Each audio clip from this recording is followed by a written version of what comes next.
The middle road is recommended by every great saint, okay? Here's one extreme, here's the other extreme. Both want, no drugs at all. Drugs every day. Okay, beer, sex, drugs, hate, anger, substitute it whatever you want. Both are extremes, right? What's wrong with a gulp of wine? There's nothing wrong with that. Okay. What's wrong with no wine at all? Well, in a sense, there's nothing wrong with that either. But they're both extremes. I should say the gulp of wine here. Here we're inebriated, and here we're on the moral fuddy-duddy trip. And this one's saying, if you have liquor, you're going to hell. And this one says, well, liquor's the only thing that keeps me from hell. and they both are trapped and end up falling in the ditch. And so we need to blend this. It's like moderation is the key. Now, I was talking to one Chela, and this Chela told me, well, Gary, now your rap on moderation doesn't bode well for alcoholics. Okay, that's true. Well, I call that a no-brainer. Of course. For example, if one has an extreme weakness for liquor, beer, liquor, wine, and they're going to get toasted every day. Okay, you got a weakness, right? That's not moderation. That's an extreme. Okay.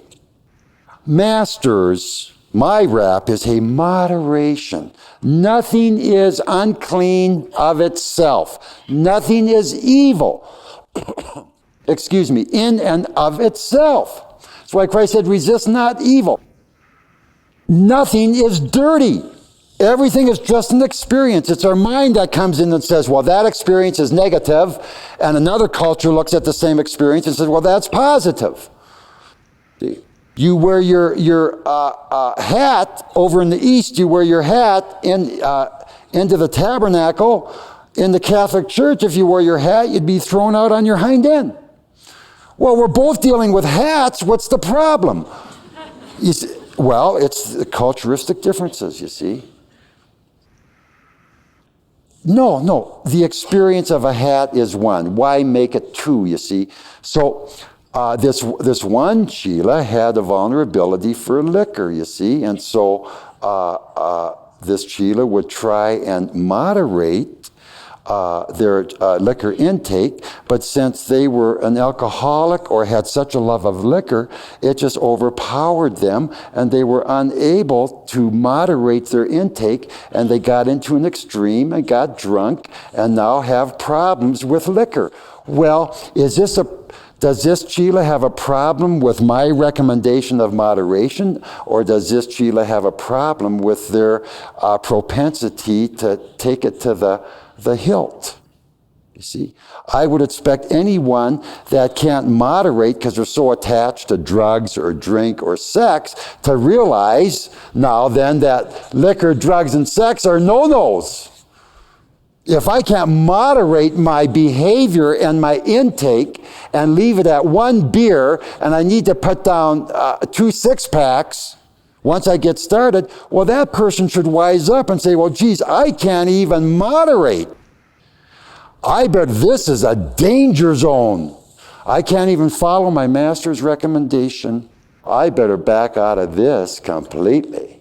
You see, moderation is for those that have control of their life. If you've got some attachment out of control, then by God, one needs to address it if they possibly can. It's going to keep getting worse and worse and worse. And that's okay too, because sometimes our mind has to be pushed into the corner. But I've gotten a number of letters where they've said, that's it. I got to go into detox. I got to commit myself. And I just say, right on the money. I'll be with you the whole time. Don't think you're not in good standing with me. In fact, I respect you more for seeing this in yourself and taking culpability and making a stand. Now, it took them maybe 5, 10, 20, 30 years to just get pushed and degraded and demeaned. We've all been there in one way or another. And I don't want to hear anyone say differently.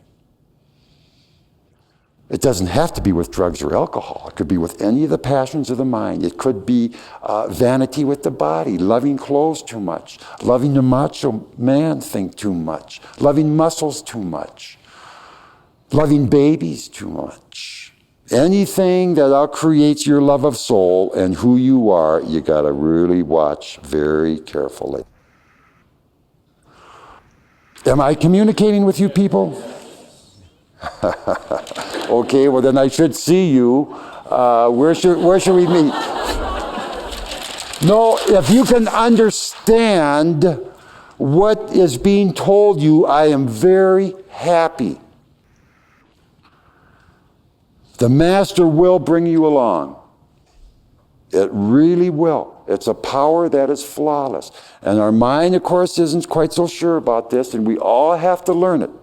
But we do in time if you stay the course.